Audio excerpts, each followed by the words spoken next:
I think this man suffers from social anxiety. I don't think he is as comfortable with being out in public as he's trying to portray himself to be, because the way he interacts with strangers and people out in public, it's so cringeworthy. It's so off-putting. I I truly am embarrassed for him. Who am I talking about? I am talking about Donald Trump's running mate, JD Vance.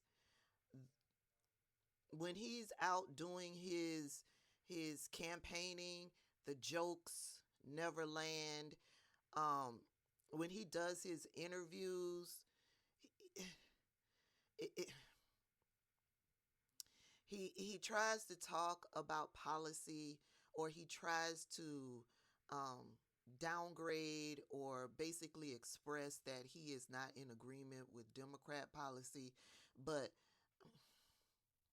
he always ends up offending a group of people. Remember the cat ladies comment?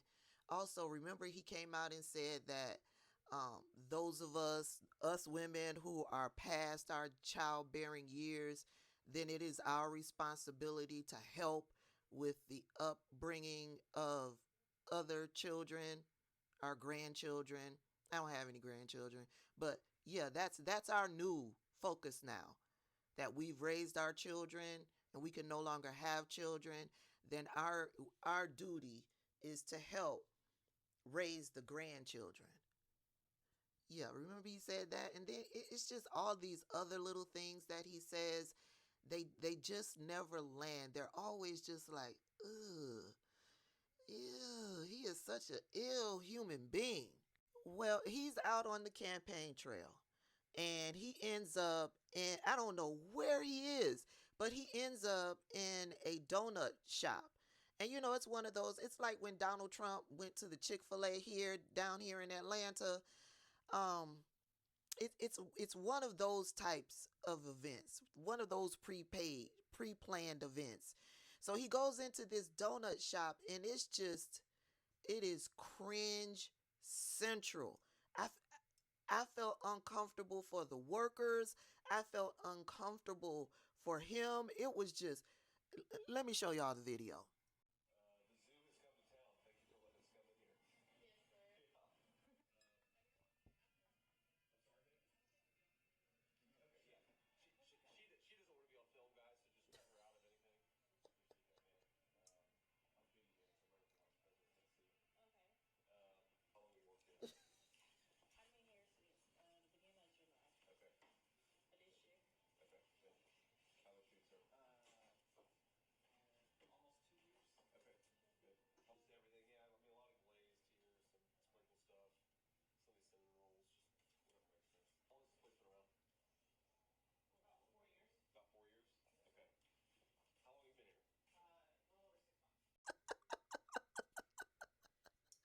From the jump, she's like, I don't want to be on camera.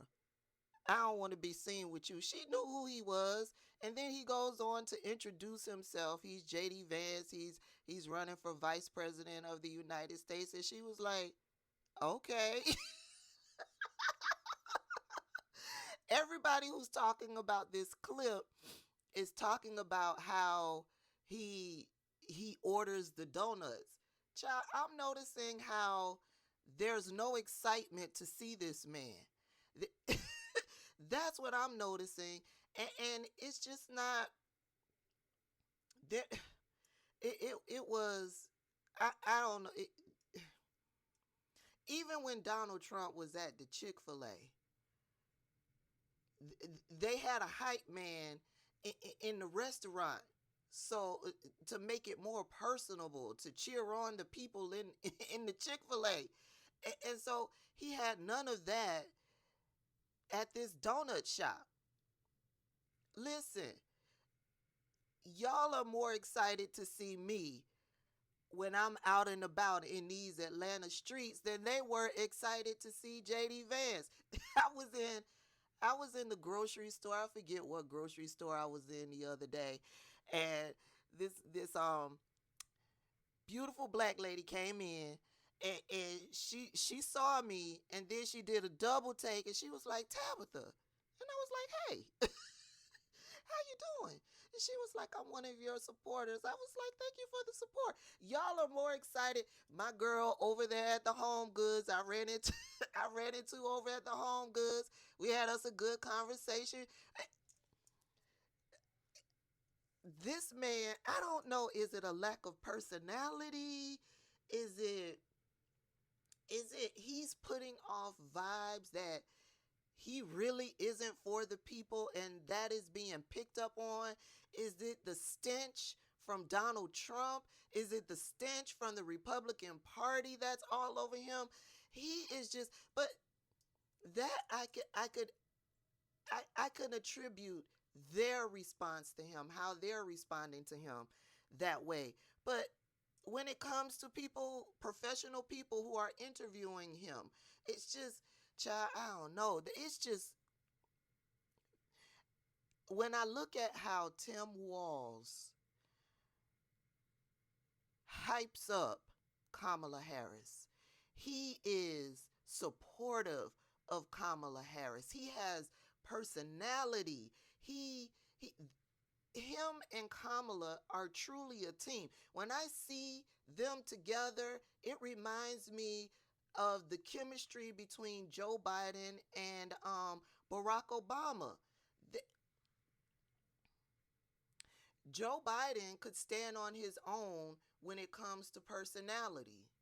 We love Joe, right?